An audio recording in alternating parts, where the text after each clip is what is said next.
What's going on, guys? Welcome to another episode of Smash JT. G4 is officially done. They have been canceled according to a Deadline Hollywood article that obtained a letter from the CEO of the Comcast division in charge of G4. They have closed their doors.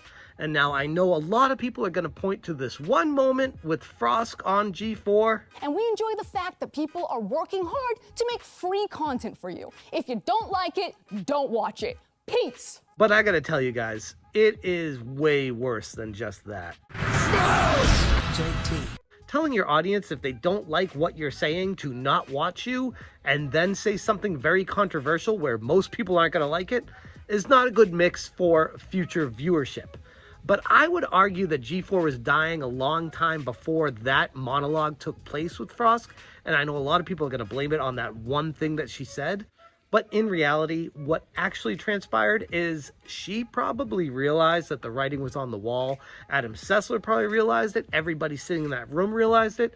That nobody cares to sit down on their couch to watch TV to consume their video game content anymore. If you're new to the channel, hit that subscribe button and bell for notifications so you do not miss any future uploads, which is interesting because that's the direction video game content has gone. If someone enjoys the content creator that they're listening to, they'll subscribe to them. They'll want to take more of the information from them, and they can pick and choose now. It's like a buffet of creators out there. People can pick who they want to listen to consume their gaming news, gaming information, fun facts about gaming, whatever people want to get in the realm of video game entertainment.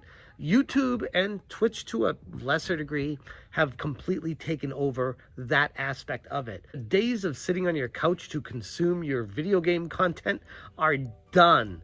Like, obviously, yeah, sometimes I'll sit on my couch and load my YouTube app onto the TV to watch it, but needing a cable TV channel to consume video game content, it was doomed from the start. I could have told them that when they revived it. Hell, I was saying that when G4 was coming back. I'm like, who asked for this? Who's going to watch this? Who cares about this anymore? The whole reason why it stopped in the first place is because gaming migrated. It moved to a better technology. It moved to a place where you could pick and choose who you wanted to watch.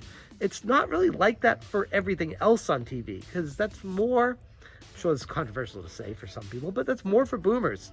I don't know anybody that sits down and watches cable TV anymore, unless you're like 55, 60 years old, or the live sports. I'll watch live sports. Hell, I got the game 4 of the Yankees and Cleveland Guardians I'm about to watch here, and then some Sunday night football too. So yes, live sports, definitely there's a place for cable TV. But beyond that, it's the boomer show. There's no other reason to have cable, unfortunately, for the cable companies. People have Netflix, Amazon Prime, Apple TV Plus. I mean, you name it. There's a streaming service that has great quality shows nowadays at your fingertips. You don't have to sit down and wait. You don't have to sit through ad breaks. You don't have to watch there be an ad break right now. But my point being is people consume their YouTube content because it's easy and they know exactly where to go, where to find it, and they don't have to wait for their favorite show to come on. They can just go through the content that exists already on someone's channel. If it's not there, they can find it from someone else. That's why G4 failed initially. Yes, it was perfect for the time and it was great and I enjoyed it. But then when they revived it, no one asked for that.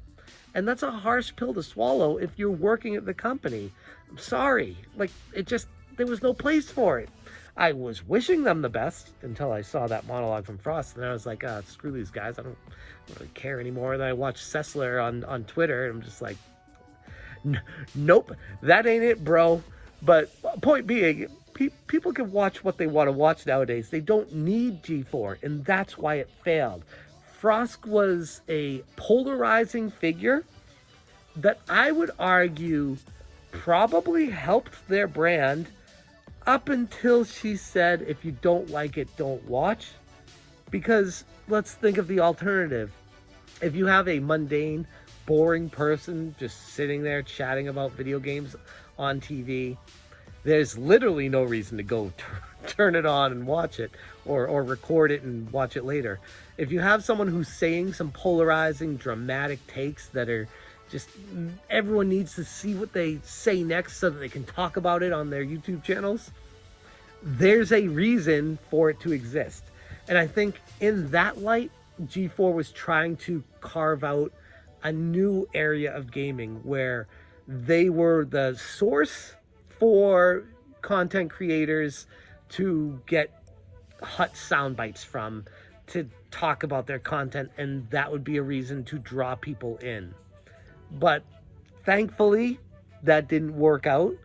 But I would argue that was the only angle they had, and they ran with it. And it didn't work. And I'll say this, I mean, to be fair, I never want to see anyone lose their job. I feel horrible for all the people that have to deal with being laid off right now. It's a terrible thing. I don't care if you're a rude person to people on TV, or you're someone that I don't care about. It's at the end of the day, nobody should be losing their job over their success not working out. But that's capitalism. People can choose with their wallets, or in this case with their eyeballs, if it's worth their time. And G4 just wasn't it. So that's my take on the G4 situation. Do I think Frosk was the downfall cause of it? No.